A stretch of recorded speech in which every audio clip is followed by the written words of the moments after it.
Qui est adjoint au maire de Mouans-Sartoux, petite commune du sud de la France, qui a mis en place une régie municipale agricole pour alimenter notamment ses cantines scolaires. Un projet qui a beaucoup de succès, qui fait florès, un peu comme les transports collectifs gratuits de Dunkerque. On en parle Urbi et Orbi.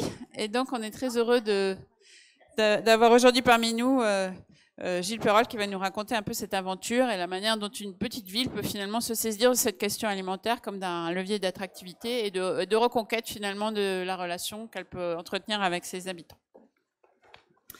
Merci, bonjour à tous. Alors, juste deux mots de présentation de Mouans-Sartoux, une ville de 10 000 habitants au cœur de 3 villes, de 3 agglomérations, Cannes, Grasse, Antibes. C'est pas neutre d'être placé là sur la Côte d'Azur, c'est-à-dire que j'en parlais avec des personnes qui connaissent un peu Mouans-Sartoux. Effectivement, depuis 40 ans qu'on gère la ville, alors pas moi, hein, moi ça fait que 25 ans que j'y participe, mais c'est déjà pas mal. On s'est construit sur des combats pour préserver un urbanisme à taille humaine et des espaces vierges. Et sur la Côte d'Azur, vous savez que c'est pas simple, puisque ces 3 villes ne peuvent pas se développer au sud où il y a la mer, à l'est il y a la métropole de Nice, à l'ouest l'Estérel, au nord les Préalpes. Donc il n'y a que ce centre qui les attire et où on a essayé de mettre des autoroutes à 8 bis, des centres d'incinération, des grandes surfaces commerciales, des Ikea et compagnie. Et tous ces combats, on les a menés tout au long de l'année, de ces années avec l'équipe municipale, ce qui nous a permis, sur une commune de 1350 hectares, d'avoir encore 500 hectares de forêt, 112 hectares de terres agricoles, 2 forêts de 3 hectares en plein cœur de ville. Voilà, donc c'est un vrai projet d'urbanisme et d'aménagement sur le long cours qui nous permet de présenter, alors on va faire un focus sur un tout petit projet de la ville, hein, avec tout ce que j'ai entendu cet après-midi, j'aurais envie de partager plein d'autres choses, mais je vais me réfréner. Donc la régie agricole que vous voyez ici, et vous voyez qu'elle est tout près du centre-ville, elle est à peine à 1 kilomètre de la mairie. Alors, cette diapo, j'y passe vite, mais c'est quand même pour vous dire qu'on ce projet, il sort pas de nulle part, il sort d'un projet alimentaire de territoire qui crée un écosystème par rapport à cet enjeu qui est parti en haut à gauche de la restauration scolaire, c'est l'origine de notre projet, et comment à partir d'une volonté d'avoir une restauration scolaire respectueuse de la santé, on arrive à travailler de l'urbanisme, de l'aménagement du territoire, et en fait une vision de la vie un petit peu différente. Donc cette régie municipale agricole, elle existe depuis mars 2011. Elle répondait à un manque, c'est-à-dire que quand on veut alimenter notre cantine 100% bio en produits locaux sur la Côte d'Azur, eh ben, on essaye de travailler avec les producteurs locaux, mais il y a, face à quelques agriculteurs qui subsistent, il y a 1 million d'habitants.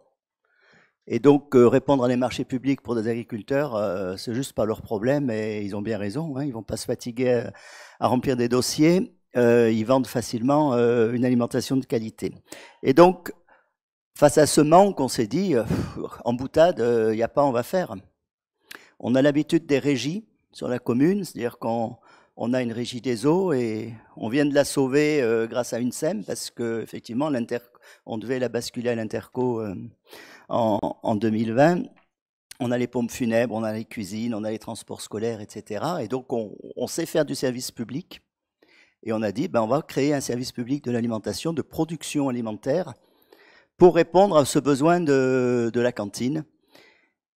Et donc on a sur un domaine de 4 hectares, créé cette exploitation agricole qui est référencée par l'agence bio. Hein. On est une ville agriculteur, ou agricultrice plutôt.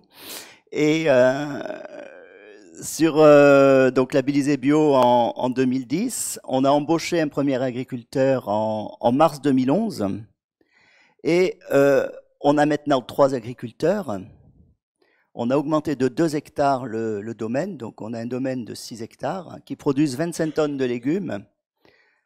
Donc on est une vraie ville nourricière. 85% des besoins pour les 1300 repas jour des enfants de la commune de Montsartou.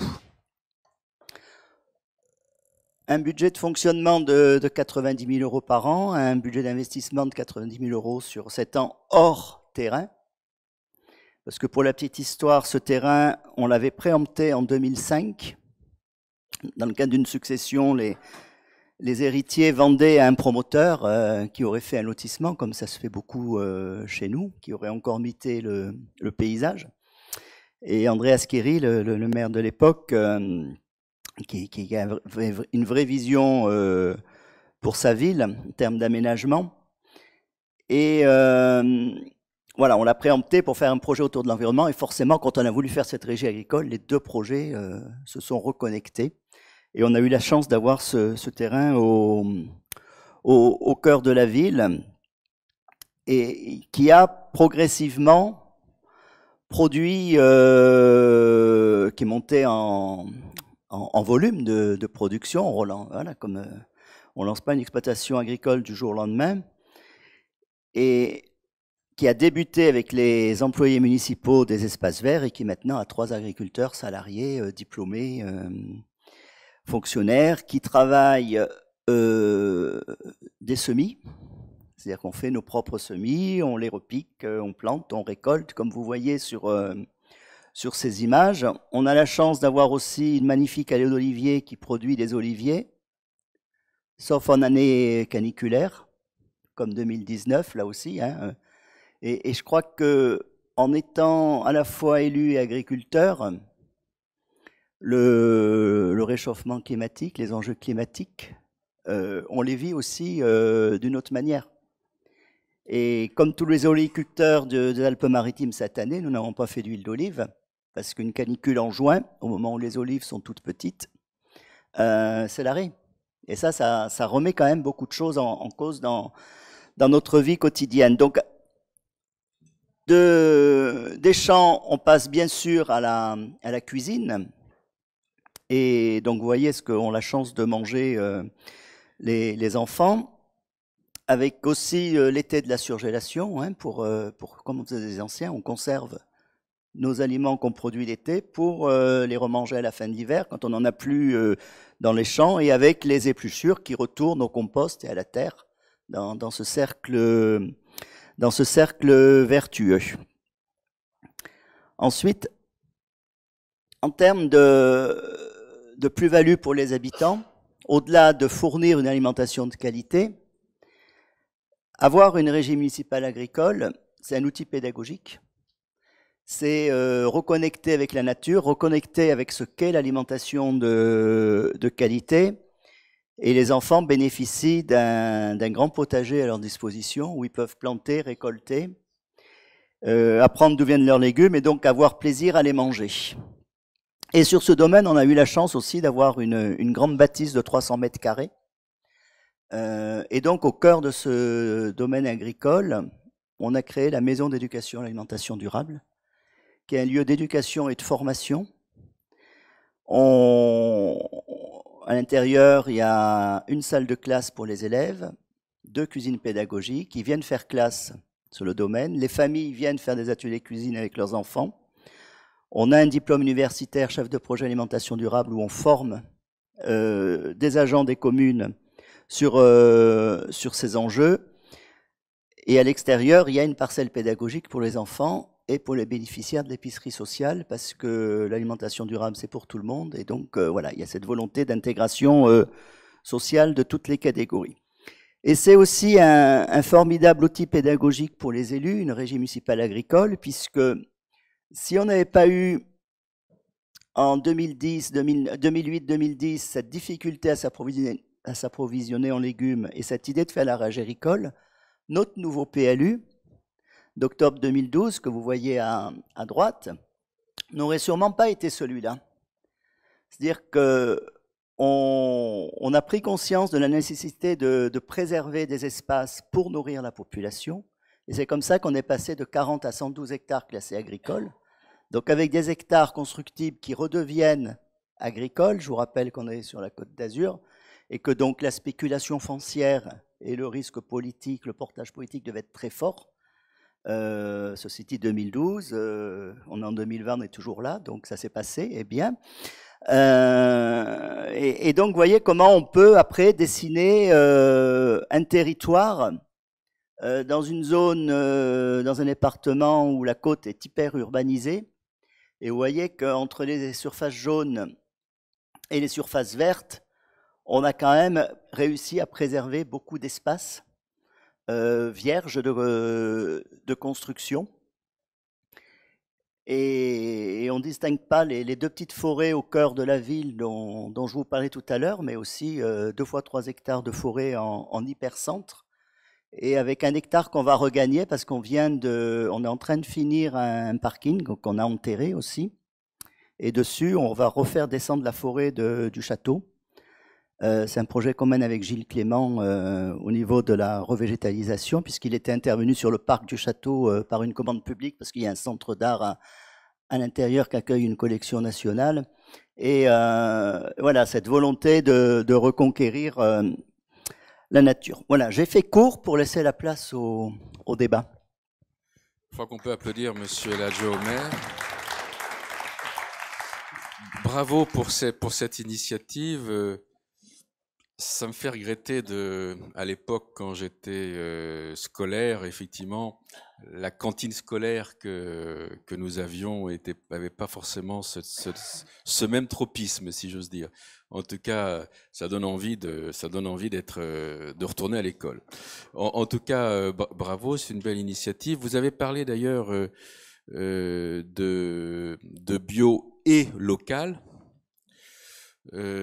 C'était aussi, je pense, quelque chose d'important, puisque il y a effectivement, quand on peut faire du bio, c'est très bien, mais quand on peut faire de l'agriculture raisonnée locale, c'est aussi...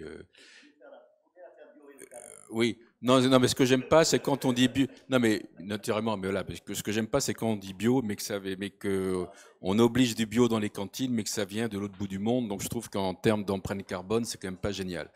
Donc voilà, mais c'est quand on peut faire les deux, c'est effectivement très important.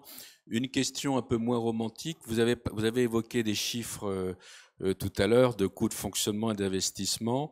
Est-ce que je mets à part toutes les autres externalités d'avoir bien sûr l'avantage très fort d'avoir préservé les espaces verts et cette respiration, ce poumon agricole au cœur de la Côte d'Azur. J'étais récemment, enfin c'était avant Noël à Grasse, donc vous n'êtes pas très loin non plus. Donc vous pourriez peut-être fournir les cantines scolaires d'une ville du programme Action Cœur de Ville.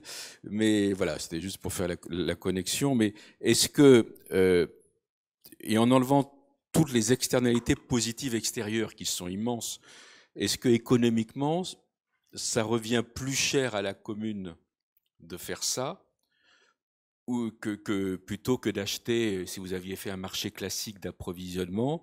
Enfin, en clair, comment économiquement vous vous en sortez? Et j'ai cru comprendre finalement que le coût n'était pas énorme, et je pense que ça fait beaucoup d'économies par ailleurs. Mais est-ce que je suis dans le vrai ou pas? Alors, pas tout à fait. Désolé. Non, mais bien sûr. Effectivement, produire nous-mêmes nos légumes ne fait pas faire une économie. Et en fait, c'est quelque chose qui étonne un petit peu, parce que comment se fait-il que des légumes qu'on en achèterait à un grossiste soient moins chers que ceux qu'on va produire où il n'y a pas de bénéfice dessus en gestion directe comme ça? Et en fait, pour nous, c'est aussi ça qui est révélateur dans la construction de nos politiques publiques. Et quand on parle de crise agricole, on la comprend très bien. C'est-à-dire que nous, on voit ce que demande comme investissement de produire des légumes. Et on voit, in fine, le coût que ça nous revient. C'est en moyenne 3,50 € le kilo. Voilà, ça c'est simplement le budget de fonctionnement divisé par le volume produit. Donc 3,50 € le kilo, c'est au moins 1 € de plus que la moyenne de ce qu'on achèterait à un grossiste. En bio, alors certes pas en bio, et si local que ça. Et oui. Donc il faut savoir que quand on veut la qualité, il faut mettre un peu le prix. Mais ceci dit, la bonne nouvelle, c'est que le budget global d'approvisionnement de la commune n'a pas augmenté. C'est-à-dire qu'on a réussi à absorber ce surcoût de production en faisant des économies par ailleurs. Et c'est ça aussi, hein, c'est comme ça qu'il faut qu'on apprenne à travailler. C'est-à-dire que les élus, on sait bien maintenant que de toute façon, les budgets, on les a plus. Niort en parlait tout à l'heure, ça devient très compliqué de dégager des finances pour des projets. Et donc, il faut être inventif. Et donc, quand on sait qu'une restauration scolaire jette un tiers de ce qu'elle produit, il y a une vraie marge d'économie. Quand on sait qu'un repas à base de protéines végétales coûte un peu plus de 2 fois moins cher qu'un repas carné, il y a une marge d'économie. Donc après, c'est des questions de choix et d'équilibre. Nous, on est à 2 repas végétariens par semaine sur 5 repas. Et donc là, on fait des économies. On a diminué de 80% le volume de ce qu'on jette et donc le volume de ce qu'on achetait. Enfin, non, on n'a pas diminué de 80% le volume de ce qu'on achetait, mais on a généré 20 centimes d'économie par repas en jetant moins et en achetant moins. Et c'est comme ça qu'on a réussi à financer une cantine 100% bio avec une production locale en salariant. Et par contre, ça veut dire aussi que quand on veut être vertueux en termes de développement, on ne peut pas toujours vouloir bien manger sans rien dépenser. On ne peut pas demander aux agriculteurs de produire de manière vertueuse en respectant à la fois la santé et l'environnement sans y mettre un certain prix, parce que ce n'est pas possible. Et ça forme la construction de ces politiques publiques locales et qu'il faudrait peut-être qu'au niveau national, ils se mettent aussi à faire une régie agricole et ils auraient peut-être d'autres idées. Autre question, vous avez en partie répondu, mais si vous pouviez développer par la surgélation, c'est que votre gros de production, c'est juillet-août, au moment où les bambins sont plus là. Qu'est-ce que vous faites de votre production? D'abord, nous, les cuisines sont ouvertes 52 semaines par an, parce qu'avec les centres de loisirs, on a toujours des enfants à nourrir, mais en moins un grand nombre, effectivement. On a 3 fois moins de repas en juillet et 4 fois moins en août. Donc, jusqu'il y a 3 ans, les agriculteurs sont de très bons techniciens aussi. Donc, on sait faire un plan de production qui s'adapte à la saisonnalité et au volume à produire. Ceci dit, on limitait du coup le plein champ parce qu'on ne l'aurait pas consommé. Et c'est pour ça comme on voulait essayer d'être autonome à 100%, on n'a pas encore réussi, mais on est entre 85 et 90. Là, j'attends les derniers chiffres sur 2019. Et c'est vrai qu'il était évident qu'on pouvait fortement augmenter la production d'été et qu'il fallait donc penser à un moyen de conservation. Donc on a pris la surgélation parce que c'est le plus simple à mettre en place et plus sécure au niveau hygiène. Et c'est vrai qu'on a transformé l'été dernier 3 tonnes de légumes qu'on commence à ressortir actuellement pour les enfants. Une question un peu similaire mais complémentaire. Du coup, est-ce qu'il y a d'autres bénéficiaires de cette production que les enfants des écoles ou enfin déjà vous arrivez à leur faire manger des aubergines, c'est pas mal. Hein, on pourra m'expliquer comment. On leur fait manger des blettes, des épinards, des choux, surtout les aubergines, c'est pas le plus dur. On est dans la région de Nice, hein, les blettes, c'est sacré, et c'est très bon. Du coup, j'en ai oublié la question. Je voulais savoir s'il y avait d'autres personnes qui pouvaient bénéficier de la production, oui, s'il y avait d'autres moyens de l'écouler autrement, et commercialement ou pas. Voilà. Alors, si vous pouviez on ne fait pas de topinambour, parce que sinon je me fais sortir par mes cuisiniers. Parce qu'éplucher les topinambours, qui ne s'y est pas collé, ne sait pas ce que c'est, mais c'est impossible. C'est trop biscornu et on ne fait pas de topinambour. Mais on fait des panés, on fait plein d'autres légumes anciens. Alors les bénéficiaires, c'est essentiellement les enfants, des crèches, des écoles, le personnel municipal qui déjeune à midi à la cantine, et c'est tout. Parce que on ne veut pas vendre cette production, on veut que sur les terres classées agricoles s'installent les agriculteurs pour la population, et on ne veut pas rentrer en concurrence sur un modèle économique. Donc, alors, je finis sur le public. Il y a juste quand même une exception, c'est-à-dire que les bénéficiaires de l'épicerie sociale, en bénéficient aussi. Et je vous ai parlé d'une parcelle pédagogique qui produit pour l'épicerie sociale. Donc aussi, tous les gens les plus éloignés des capacités d'acheter une alimentation de qualité en bénéficient aussi. Alors, sur l'émulation en termes d'installation agricole, voilà. Alors, la grande leçon, c'est qu'il ne suffit pas de classer des terres agricoles pour qu'elles passent en culture, au moins sur la Côte d'Azur.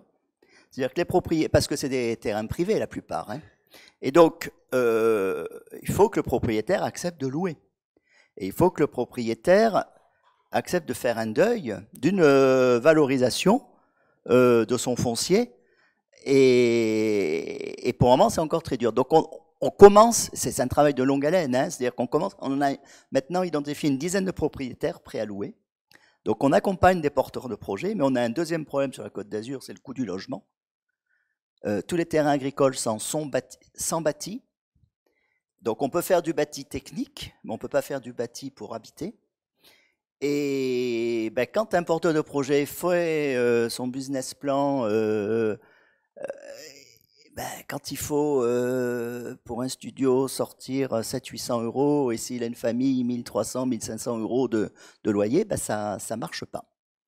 Donc, alors on a d'autres plans dans les cartons, hein, c'est-à-dire qu'on est en train de réfléchir sur un terrain constructible en bordure de zones agricoles, à construire un hameau agricole, c'est-à-dire à construire du bâtiment social pour agriculteurs actifs. C'est-à-dire qu'on peut pas être on peut pas le faire avec les bailleurs sociaux habituels parce qu'ils peuvent pas attribuer le logement en fonction du métier. Ils peuvent pas dire quand l'agriculteur arrête, vous sortez du logement. Donc on va travailler avec Terre de Liens qui a maintenant le statut de bailleur social. Et nous, on va fournir un terrain et on va construire des logements locatifs pour agriculteurs en activité. Et avec ça, on espère décoller sur des installations. Oui, déjà, Montsartou, il nous a, je ne sais pas ce qui se passe, c'est un pôle hyper créatif, hein, parce que ça avait commencé, je me souviens, avec l'art contemporain. Vous avez fait venir des grands architectes suisses, ensuite Marc Barani, ensuite Philippe Gazeau, vous avez ramené le cinéma en centre-ville, vous en avez fait un projet d'architecture. Donc on sent qu'il y a une volonté de garder les choses dans la ville. Et là, ce qui est fabuleux, c'est que vous avez dit, il y a des champs en ville.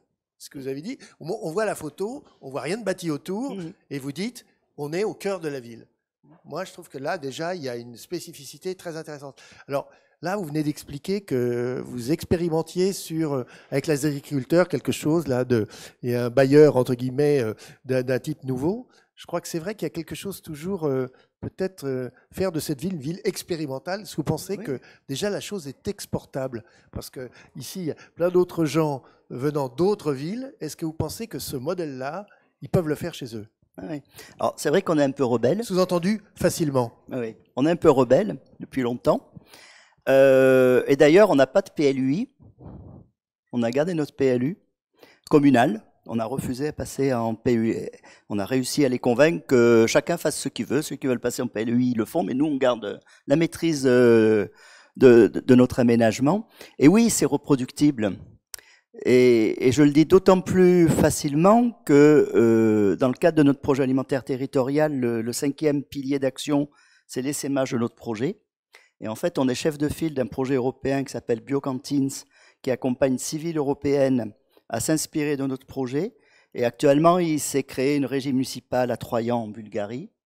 Il y a Torres Vedras au Portugal qui est dans les prémices, les 4 autres villes qui y réfléchissent.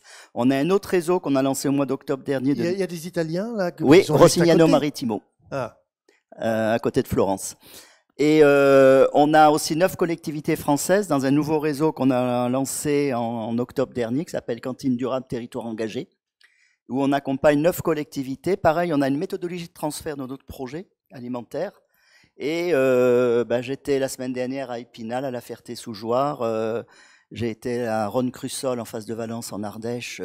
Et tous réfléchissent, alors, soit à une régie agricole, soit à une relance de l'agriculture, mais de toute façon toujours à une connexion de cette production agricole avec l'approvisionnement des cantines et l'approvisionnement des habitants de la ville, hein, parce que l'enjeu, il est global. Et on essaye de reconnecter effectivement tous ces projets agricoles. Et peut-être la différence, vous l'avez dit, alors est-ce qu'on est visionnaire, rebelle ou quoi? En tout cas, nous, on ne fait pas d'agriculture sur les toits. On a préservé des terres pour faire de l'agriculture. Et avec le recul, on voit comment on est dans la réparation dans ces villes où on essaye de remettre de la nature au sol quand on peut, sur le toit ou sur les façades quand on ne peut pas. Et en fait, dans les champs, il y a des zones d'activité, il y a des commerces. Et voilà, on a fait plein de conneries ces dernières dizaines d'années. Et on se rend compte que non seulement on n'arrive plus à s'alimenter, mais qu'il y a le réchauffement qui amplifie. Mais en plus, les villes sont devenues hyper chaudes et c'est très compliqué. Donc, en fait, on ne s'est pas laissé griser peut-être parce que l'IKEA à la porte de la ville, on l'avait, il était là. C'est le Conseil constitutionnel qui l'a viré sur notre demande. Donc voilà, c'est ça. Et ça, tout le monde peut le faire. Et on aide plein de collectivités. En 3 ans, il y a 200 collectivités qu'on a accompagnées, alors de manière poussée, comme je l'ai dit, sur ces réseaux où on accompagne pendant 2 ans, ou par des visites, des contacts. Mais oui, il y en a plein, ça bouge partout, c'est ça qui est génial. Sans faire trop de publicité pour une marque de meubles qu'à titre personnel, j'ai jamais réussi à monter, ah oui, c'est l'horreur. On peut prendre aussi d'autres exemples, mais qui n'est pas forcément une régie agricole, parce que vous avez été très très loin. Une des villes du programme, je pense à Lons-le-Saunier notamment, où vous devez être sûrement au courant, où on a fait le maire de l'époque, enfin le maire toujours Jacques Pélissard, mais à l'époque a fait qui devait être une contrainte environnementale, c'est-à-dire la protection du zone de captage, mais au sens le plus large du terme, une zone de maraîchage bio et d'élevage bio qui alimente les cantines municipales pour les écoles et pour l'hôpital. Et donc c'est pas je sais pas, je ne crois pas que ce soit fait en régie municipale. Enfin, je sais pas, mais c'est bien cette idée qu'on peut trouver des opportunités exceptionnelles à partir du moment où, en fait, on transforme une contrainte en une véritable valorisation au profit du service public, quoi. Tout à fait. Je connais bien le projet de Lons-le-Saunier, puisque le directeur de la restauration sera à Montsartou vendredi prochain dans le cadre des cours du diplôme universitaire. C'est ça, une autre manière de transférer. On a créé aussi un diplôme universitaire, si ça intéresse des agents des collectivités là, pour former les chefs de projet alimentation durable. Et actuellement, du coup, on accompagne ainsi 24 territoires en France. Et donc, et le responsable de la restauration de Lons-le-Saunier est un des intervenants dans les cours. Et ce qu'ils ont fait à Lons-le-Saunier, c'est lié à l'eau aussi. C'est la préservation de la qualité de l'eau. Et ils ont poussé les agriculteurs à cultiver en bio sur les zones de captage. Et c'est ce que fait Haute-Paris. Alors pas sur Paris, mais plus loin. C'est ce que fait Rennes. Il y a un grand plan à Rennes là-dessus. Il y a beaucoup de collectivités du coup qui préservent des espaces et les amènent en culture bio pour préserver effectivement la qualité de l'eau. C'est une autre manière d'entrer sur ce domaine. C'est tout à fait. Et la régie était appropriée à une zone où il n'y a pas d'agriculteurs ou une zone où il y a beaucoup d'agriculteurs. Il y a d'autres modèles pour connecter effectivement l'alimentation locale, mais il faut quand même transformer des choses. J'étais dans le 77 la semaine dernière.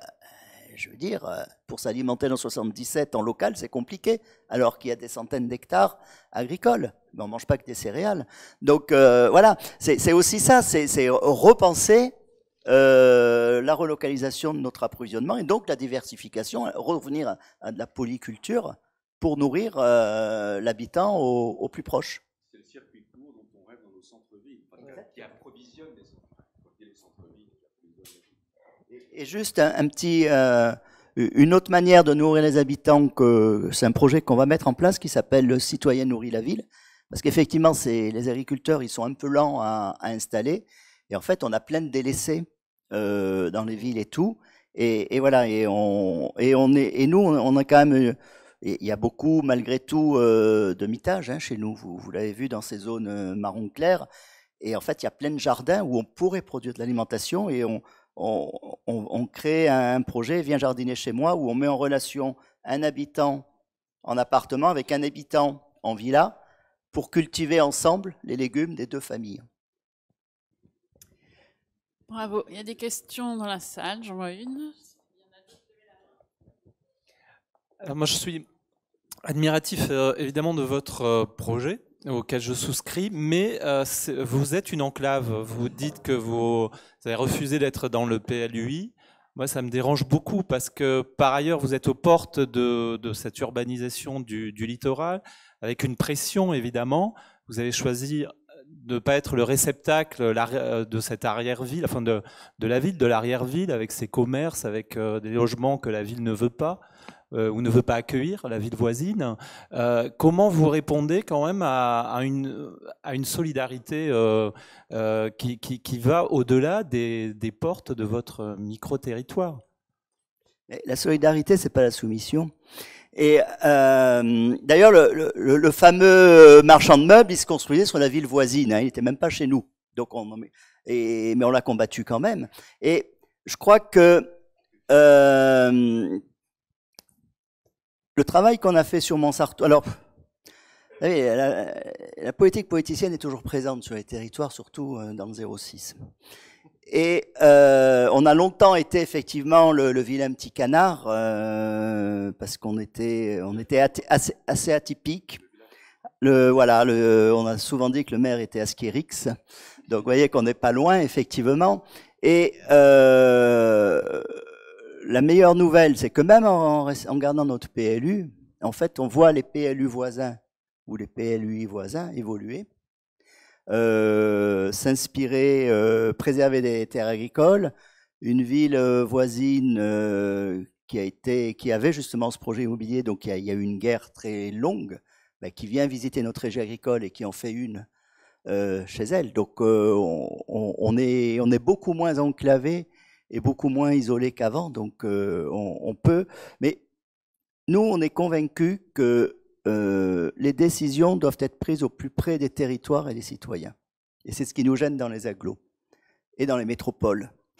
On pense que ces grandes entités, elles ont été faites pour faire des économies de personnel, elles ont fait des dépenses de personnel, comme les grandes régions d'ailleurs. Hein. Je ne dis pas qu'il n'y a pas des choses qu'il faut penser à plus large. On a un SCOT, hein, on y a travaillé sur le SCOT.